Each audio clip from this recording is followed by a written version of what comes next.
नमस्कार दोस्तों, मेरे YouTube चैनल पे आपका बहुत बहुत स्वागत है। देखिए, आज हम हिंदी साहित्य में पढ़ेंगे नागरी प्रचारणी सभा के बारे में कि वो संस्था कहाँ पर स्थापित थी, कब हुई। ठीक है, इसके बारे में जानेंगे। नागरी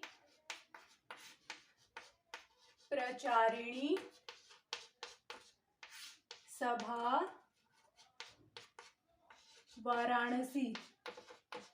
ठीक है, नागरी प्रचारणी सभा वाराणसी, इसकी स्थापना होती है 16 जुलाई 1893 ईस्वी में। ठीक है, और इसकी संस्थापक कौन कौन थे? बाबू श्याम सुंदर दास जी, श्याम सुंदर दास, राम नारायण मिश्र और शिव कुमार सिंह। ठीक है दोस्तों, ये इसके क्या थे? संस्थापक थे। अध्यक्ष कौन थे इसके? राधा कृष्ण दास। सबसे पहले हम नागरी प्रचारणी सभा के बारे में जानेंगे। देखिए दोस्तों, जिस समय नागरी प्रचारणी सभा काशी की स्थापना होती है 1893 ईस्वी के आसपास, उस समय आपने देखा होगा, आपने इतिहास भी पढ़ा होगा, हमारे यहाँ पे क्या था, अंग्रेजों का शासन था और जो भाषा थी उस समय अंग्रेजी भाषा और उर्दू फारसी भाषा प्रचलित थी। ठीक है, तो हिंदी भाषा जो थी कहीं ना कहीं लुप्त तो होते जा रही थी और हिंदी भाषा को जो लोग बोलते थे उनको हीन दृष्टि से देखा जाता था। ये उस समय हिंदी का क्या था, उसकी ऐसी स्थिति हो गई थी हिंदी भाषा की। तो उस समय जो ये तीन नाम आते हैं, श्याम सुंदर दास जी, राम नारायण मिश्र, शिव कुमार सिंह जी, ये क्या थे? ये 9वीं कक्षा में पढ़ते थे, क्वींस कॉलेज वाराणसी। ठीक है, ये कहाँ पढ़ते थे? 9वीं कक्षा में। 9वीं कक्षा में Queen's College, Queen's College, Queen's College. देखिए, क्वींस कॉलेज वाराणसी में पढ़ते थे। कहाँ पढ़ते थे? क्वींस कॉलेज वाराणसी में। ये तो तीनों क्या पढ़ते थे? तीनों छात्र पढ़ते थे 9वीं कक्षा में। तो उस समय जो है, उस समय की परिस्थितियों को देखते हुए और हिंदी भाषा की ऐसी स्थिति को देखते हुए इनके मन में विचार आया, क्यों न कि एक ऐसी संस्था खोली जाए जो हिंदी भाषा का प्रचार प्रसार करने के लिए मुख्य भूमिका निभाए। तो उनके मन में ये विचार आया था, 9वीं कक्षा के छात्रों के मन में। ये सोचे कितनी बड़ी बात है, उन बच्चों ने उस समय सोचा नहीं होगा, उन लोगों ने सोचा नहीं होगा कि ये संस्था इनकी इतनी ख्याति प्राप्त करेगी आने वाले समय में और हिंदी भाषा का जो प्रचार प्रसार इतने मतलब विस्तार से वो करेगी और सफल रहेगी उसमें, ये उन्होंने भी इसकी कल्पना नहीं की थी।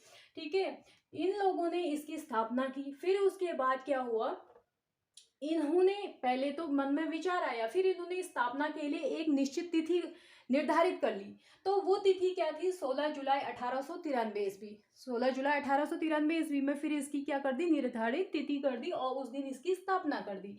अब इसके अध्यक्ष कौन बनते हैं?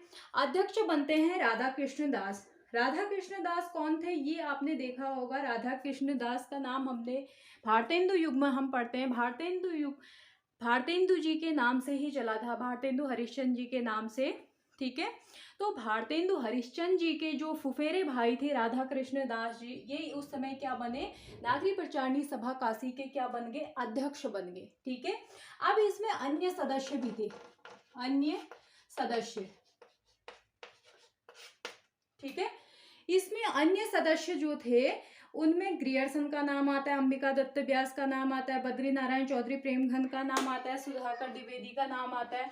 जैसे 4 नाम आते हैं, सुधाकर द्विवेदी, ये इसके अन्य सदस्य थे। अगर कभी पूछ लिया जाता कि किसका इससे संबंध था इस सभा से, तो ये चीजें हमें याद होनी चाहिए। सुधाकर द्विवेदी, ग्रियर्सन, अंबिका दत्त व्यास, बद्री नारायण, बद्री नारायण प्रेमघन। ठीक है, ये शॉर्ट में कर दे रही हूँ। बद्री नारायण चौधरी प्रेमघन का नाम आपने सुना होगा। ये उस समय इसके क्या थे, अन्य सदस्य थे। किसके, नागरिक प्रचारणी सभा वाराणसी के। कौन कौन, सुधाकर द्विवेदी, ग्रियर्सन अंबिका दत्त व्यास, बद्री नारायण प्रेमघन।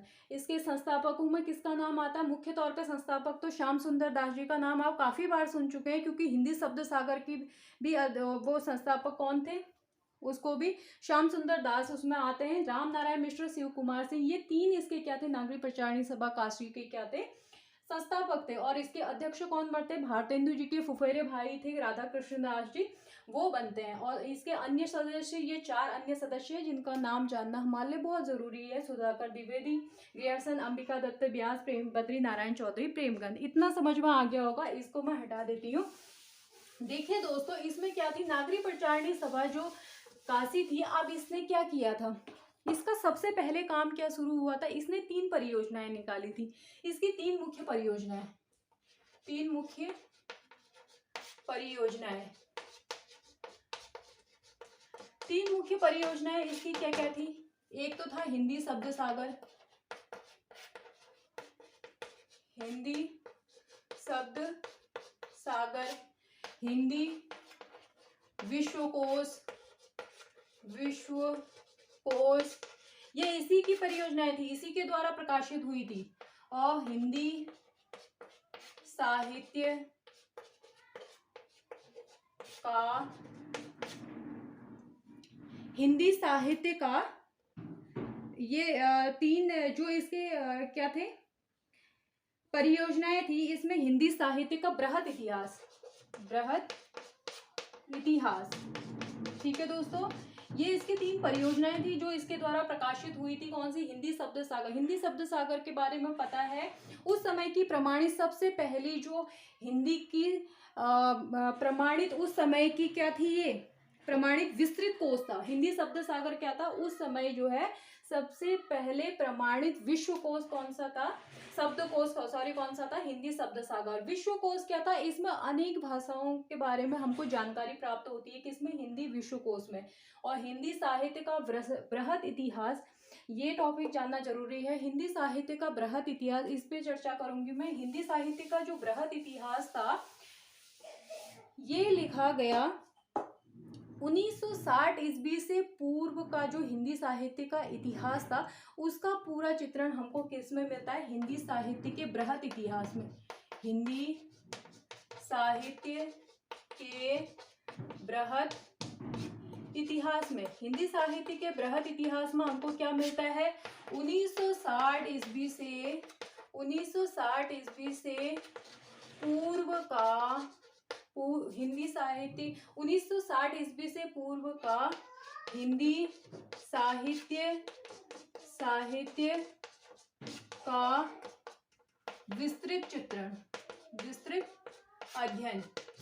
इसमें क्या किया गया है, विस्तृत अध्ययन किया गया है। किसमें, हिंदी साहित्य का बृहद इतिहास में 1960 ईस्वी से पूर्व का हिंदी साहित्य का विस्तृत अध्ययन किया गया। किसमें, हिंदी साहित्य के बृहद इतिहास में। अब ये बृहद इतिहास जो था, इसके भाग कितने थे, देखिए इसके भाग, ये बड़ा रोचक विषय है। भाग इसके 18 थे, लेकिन प्रकाशित होते हैं 16।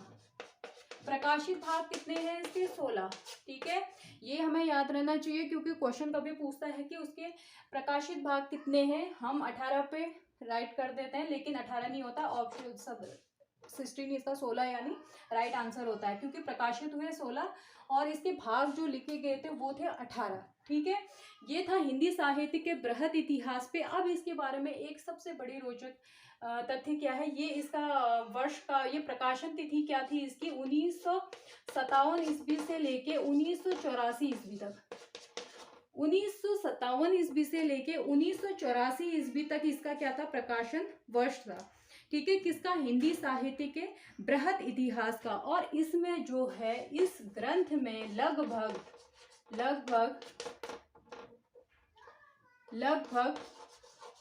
9000 पृष्ठ हैं। कितने पृष्ठ हैं? लगभग इसमें हमको 9000 पृष्ठ मिलते हैं। किस में मिलते हैं? हिंदी साहित्य के बृहत इतिहास में। ठीक है, जिसमें किसका वर्णन है? हिंदी साहित्य का 1960 ईस्वी से पूर्व का हिंदी साहित्य का विस्तृत अध्ययन हमको किसमें मिलता है? हिंदी साहित्य के बृहत इतिहास में। इसके भाग कितने थे? 18, प्रकाशित भाग है 16, और लगभग जो है 9000 इसमें पृष्ठ है। और इसकी प्रकाशन तिथि क्या थी? 1957 से लेके 1984 ईस्वी।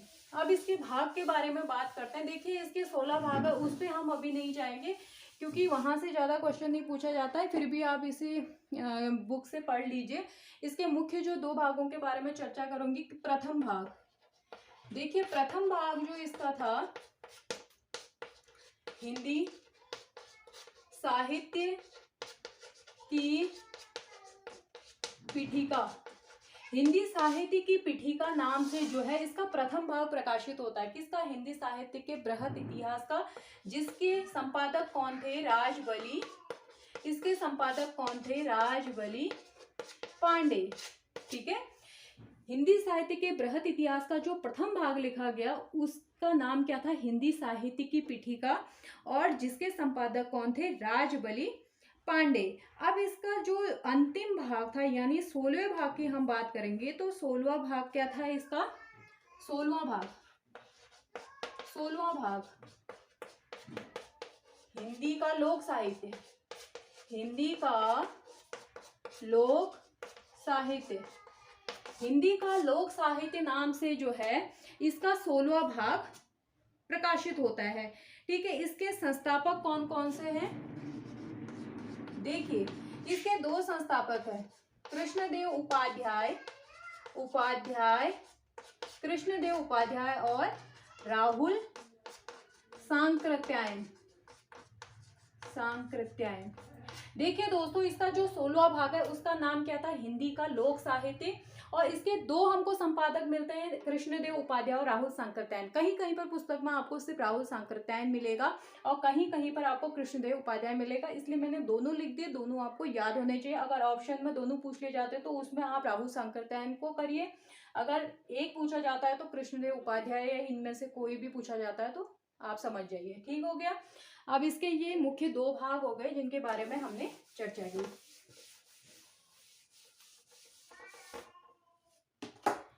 देखिए, अब इसके क्या थे? प्रथम दो भाग तथा अंतिम 2 भाग। अंतिम 2 भागों में हिंदी साहित्य इतिहास का वर्णन। ठीक है, हिंदी साहित्य इतिहास का वर्णन किसमें मिलता है हमको? जो इसके बृहत इतिहास के प्रथम 2 भाग और अंतिम 2 भाग, यानी 15-16 और फर्स्ट सेकेंड, इनमें क्या मिलता है? हिंदी साहित्य इतिहास का वर्णन मिलता है हमको। किसमें? इनमें। और जो 12 भागों में हिंदी साहित्य निबंध, ठीक है, हिंदी साहित्य निबंध मिलते हैं। अब इसके और भागों के बारे में बताया। प्रथम 2 भागों में तो क्या हो गया? हिंदी साहित्य इतिहास का वर्णन मिलता है हमको प्रथम 2 भागों में। हिंदी साहित्य इतिहास से संबंधित विषयों पर आधारित है ये प्रथम 2 भाग और अंतिम 2 भाग। 12 भाग जो है इसके, यानी 3 से लेके 14वें भाग तक जो है हिंदी साहित्य का इतिहास निबंध है। ठीक है, हिंदी साहित्य का इतिहास निबंध है। देखिए दोस्तों, इसमें एक महत्वपूर्ण चीज है। जब ये हिंदी साहित्य का बृहत इतिहास लिखा गया, इसकी चर्चा होने लगी, जब ये प्रकाशित होने की बात आई, तो 1957 ईस्वी में 1957 ईस्वी में जब इसका प्रथम भाग आया, इसकी प्रस्तावना, ठीक है, इसकी जो प्रस्तावना थी, इसकी प्रस्तावना जो भूतपूर्व राष्ट्रपति थे, राष्ट्रपति डॉक्टर राजेंद्र प्रसाद जी के द्वारा लिखा गया। क्या लिखा गया? हिंदी साहित्य के बृहत इतिहास की जो प्रस्तावना थी वो लिखी गई डॉक्टर राजेंद्र प्रसाद जी के द्वारा। ठीक है, ये था बृहद इतिहास के बारे में जानकारी। इसमें एक चीज और है, जो इसका 14वां भाग है, 14वें भाग में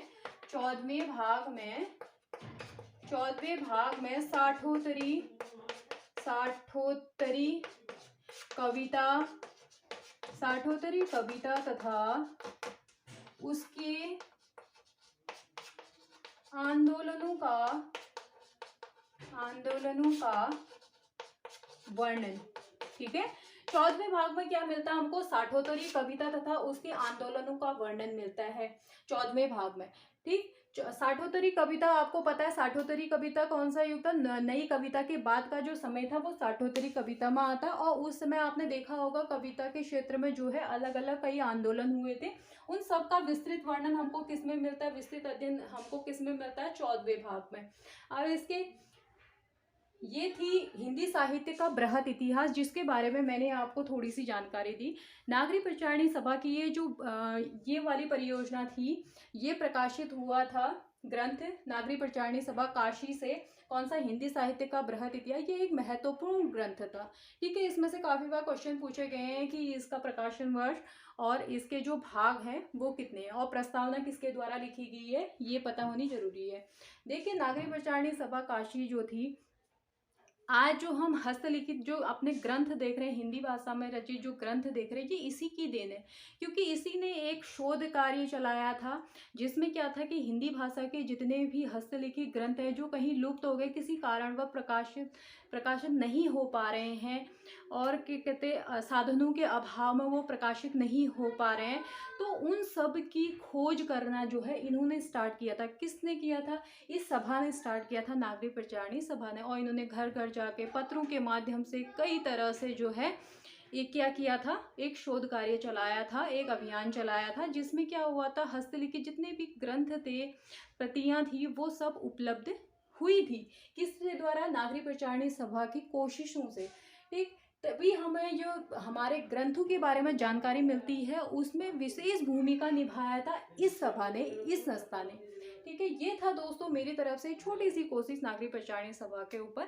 अगर आपको ये पसंद आया हो तो प्लीज़ इसे लाइक करें, शेयर करें और सब्सक्राइब जरूर कर लें। धन्यवाद।